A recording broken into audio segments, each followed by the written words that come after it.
Today, specifically, we are looking at the trends in the employment and labor relations area and the decisions that are coming out of the industrial court.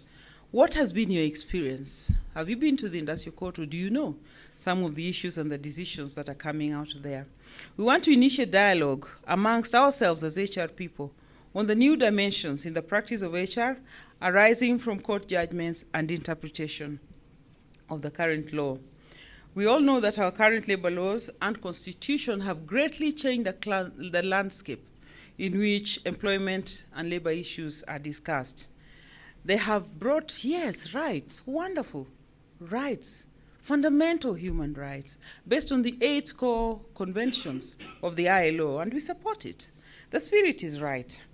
It also gives mandate to the Employment and Labor Relations Court to develop the law in a way that gives effect to a right or fundamental freedom. But I think that perhaps we've gone too far as a country. Overnight, in creating rights and obligations, actually more rights than obligations, because the obligations is just the employer. But do the workers have obligations?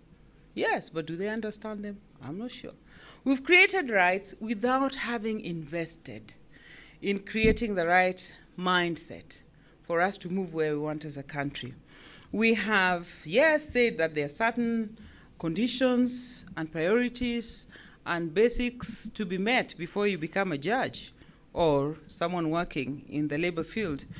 And so we appoint people, but really we have not thought through how do we induct, if you're coming from the NGO world or the public sector, or even the private sector, into a court. You're now sitting as a judge in a court of law. What kind of approach should you have? Because it's, in labor relations, it's about balance. It's about balance, yes, and respecting those rights. So we've gone through major challenges. And the principles that are coming from the courts, some of the decisions, my legal team is here, they will tell you, have moved further and further into areas where actually the employer should have a right in terms of management. So we are moving into activism.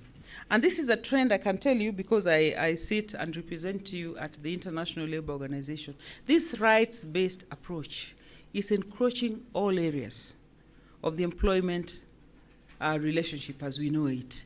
Everything is going to be legislated, put into an ILO convention or recommendation, including domestic workers. I was there when that convention was passed, or it's a recommendation.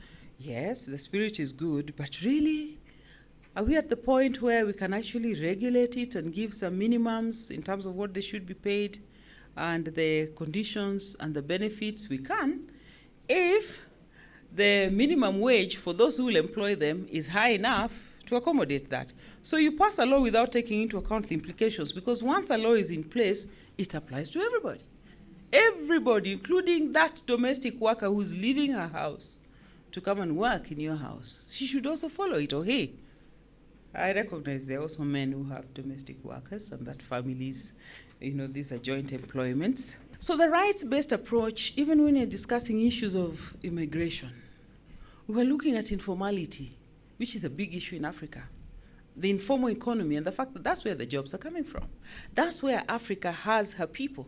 If you look at entrepreneurs, they're in the informal sector. So yes, we want to formalize it. How do we help them operate within the purview of the law so that you have some basic conditions of work, they're aware of their rights and obligations, the idea of having a contract, occupational health and safety issues. These are good things. But the workers say they want certain rights given, and they want a convention to deal with informality. So they're saying, but this convention, who's supposed to implement it? Who is it directed at? The government? So, and if you then make it a convention, then how do you actually facilitate the ordinary person to want to move into the formal sector? Because they'll immediately be hit by so many taxes that they say, oh my goodness, why didn't I just remain as a Juakali person hidden somewhere in Kikomba or Kibera? So the rights that are coming and the decisions of the industrial court and the whole area of labor laws, international and local, should be something that we keep tabs on. Employers and the courts now are going a step further. Somebody brings in an angle of discrimination, and the awards are not in millions. Even if somebody running 10,000, he walks away with millions out of court. That's something we want to look at it, and it's just good for us to be aware. Now, there is an issue of constructive dismissal, which is also very interesting, and it's a very new aspect in our Kenyan practice, because initially employees are not going to court after putting in their resignation letters. But currently, the cases are actually handled like 3 cases. I know there are some friends of mine here in the room. You are also going through these current situations. Somebody has been an employee, he resigns or she resigns, then 2, 3 months, 1 year down the line, there's a claim for unfair termination. So that's something that we also need to look at. Then concerns by employers. Here we really want to listen to you a lot to actually inform us on what specific issues do you have with the judgments which are coming from the courts. It's very, very key for us to be able to take them up with the judges personally, the ministry as the policy makers, and be able to make some sense and ensure that your interests are protected. My personal experience is, EABL, we have had cases where we negotiate in 11 hours and we sign. And it's just a different world. The pilots, I think we had reached a point where we were great friends. We never went to court a single day. We did a thing once, and they lost, so they didn't go again. I think my learning is, normally, it's what I think you stressed earlier on around documentation. And the courts will normally use procedure. What are your internal policies, your procedure? What was the process? Where is the documentation? And I had cases where titles will come and say, Paul, I don't want this guy in this office on Monday. And I told him, what would you do if somebody told you not to come on Monday? And he kept quiet. Then he said, but nobody will tell me. I said, you can be told. And I think saying no to line managers. And I said, you know what? Due process. I don't want to embarrass you. So I think that's a piece that I've learned.